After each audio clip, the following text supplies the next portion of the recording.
আবারও চলে এলাম নতুন একটি ভিডিও নিয়ে। আজকে একটি ছোট্ট ভিডিও। এই ভিডিওতে আমি আপনাদের সোল্ডারিং রিপেয়ার সম্পর্কে বলবো। আপনারা এখন যে সোল্ডারিংটি দেখছেন এটা কিন্তু 35 ওয়াটের একটি সোল্ডারিং আয়রন। এটা দেখতে খারাপ এবং এটা খুব ব্যবহৃত বা পুরাতন সোল্ডারিং আয়রন। এটা কিন্তু আপনারা অনেক দোকানে বা অনেক সার্ভিসিং সেন্টারে দেখে থাকেন। এই সোল্ডারিং আয়রনটি দেখতে খারাপ হলেও কিন্তু কাজের দিকে কোনো অংশে কম নয়। আপনারা মার্কেটে 10 ওয়াট বা 25 ওয়াট সোল্ডারিং আয়রনের থেকে এটা কিন্তু অনেক বেস্ট। আমি অবশ্যই স্ক্রিনে এই দুটি সোল্ডারিং আয়রন দিয়ে রাখবো। এর থেকে কিন্তু এটা বেটার। তো চলুন এটাকে আমরা রিপেয়ার করব। তো সাধারণত এর যে প্রবলেম হয় সেই প্রবলেমগুলোর মধ্যে একটি হচ্ছে এর ওয়্যার ডিসকানেক্ট হয়ে যায়, 2 এর কয়েল নষ্ট হয়ে যায়। তো এটা আপনি মার্কেটে 100 টাকার মধ্যে এই সোল্ডারিং আয়রনটি আপনি পেয়ে যাবেন। তো নতুন অবস্থায় 100 টাকা এবং আপনার যদি প্রবলেম হয় সার্ভিসিং করতে ওই 30 টাকার মতো খরচা হয়। এখানে একটি মাল্টিমিটার নিয়ে বাজার মোড অন করে আমাদের যে সোল্ডারিং আয়রনটি রয়েছে সেই আয়রনের 2 পিনে আমরা যখন এটাকে চেক করছি তখন কিন্তু আমরা কোনো রকমভাবে বাজারে আওয়াজ পাচ্ছি না। অতএব আমাদের কিন্তু কয়েলটা ডিসকানেক্ট বা ওয়্যার ডিসকানেক্ট।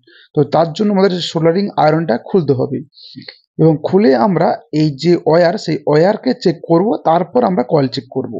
তো চলুন প্রথমে আমরা এটাকে খুলে নেই।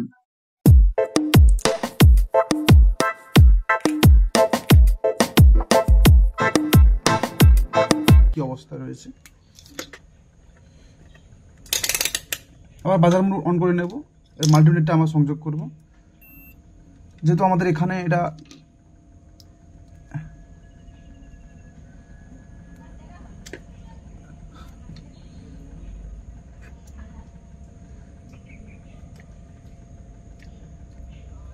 দেখুন আমাদের কিন্তু এখানে শো করছে, অতএব আমাদের কল কিন্তু ভালো আছে। আমাদের প্রবলেম হচ্ছে এখানে। তো এটা আমরা কানেকশন করে দিলে কিন্তু আমাদের কল প্রবলেমটা সলভ হয়ে যাবে। তো চলুন আমরা ফটাফট এটা কানেকশন করে দিই। এরকম অবস্থা আমাদের কিন্তু এটা ওয়ার্কিং অবস্থায় চলে এসেছে। আমি দেখতে পাচ্ছেন আপনারা, এখানে কিন্তু আমি ওটা লাগিয়ে দিয়েছি স্ক্রু দিয়ে।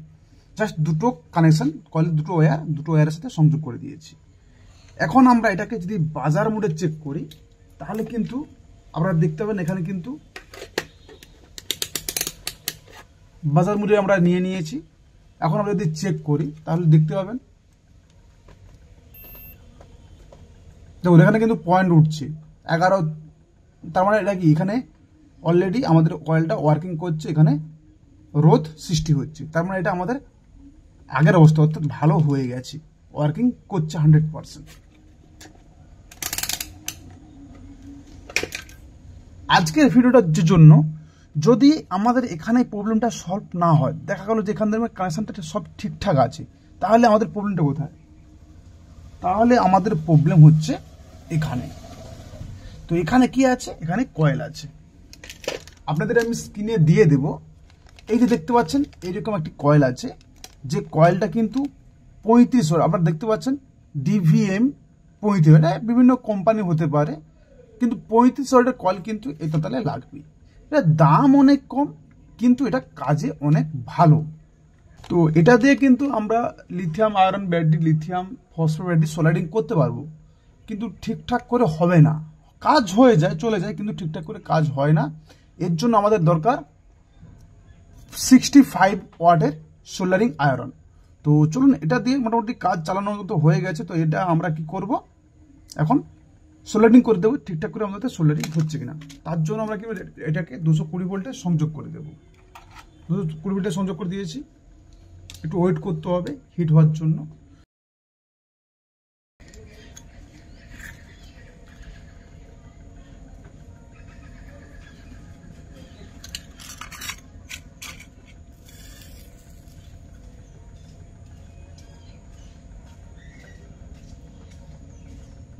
আপনারা দেখছেন কিন্তু এখানে কিন্তু ধোঁয়া উঠছে, দেখুন দেখতে পাচ্ছেন, এটা কিন্তু ওয়ার্কিং করছে। দেখুন আমাদের সোলার কিন্তু এটা গলে যাচ্ছে, আরামসে গলে যাচ্ছে। এটা আমাদের 100% ওয়ার্কিং করছে। তো চলুন আজকের মতো এইটুকু, দেখা হবে অন্য কোনো ভিডিওতে অন্য কোনো টপিক নিয়ে। তবে আপনাদের অনেকের কমেন্ট আছে যে লিথিয়াম ফসফেট বা লিথিয়াম আয়রন সেলে কোন পেস্ট ইউজ করব। তো আমি এখানে রজন ইউজ করি।